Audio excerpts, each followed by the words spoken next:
সন্তানকে না এবং কেন এই দুইটা শব্দ কখনো করবেন না। আমি আবারও বলছি, সন্তানকে না এবং কেন। সন্তানকে বলবেন না যে বাবা বৃষ্টিতে ভিজো না, বাবা আইসক্রিম খেও না, বলবেন না।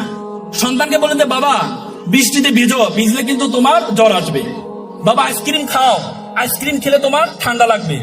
যখন তার ঠান্ডা লাগবে তখন সে বুঝবে মা যে আমাকে বলেছে যে এটা খেলে ঠান্ডা, এটা তো আমি তো আর খাবো না। আপনি যখন সন্তানকে কেন প্রশ্ন করেন যে বাবা তুমি কি অমুক গাছের আম পেরেছো, আপনার কেন প্রশ্নের উত্তর এবং আপনার চোখের ভঙ্গিমা দেখে সে ডিফেন্স নিয়ে নেয়।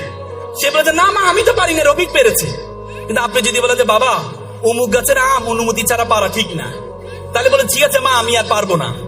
আপনি যদি বলেন বাবা দেয়ালে এঁকেছো কেন, কেন প্রশ্ন শুনে আপনি এটা করবেন না। আপনি বলেন যে বাবা তুমি কি আঁকবা, আঁকলে তুমি কাগজে আঁকো, এই দেয়ালে যে আঁকছো এটা নিয়ে তো আমি তোমার স্কুলে তোমার ম্যামকে দেখাইতে পারবো না, তুমি বরং কাগজে আঁকো, আমি সবাইকে দেখাবো।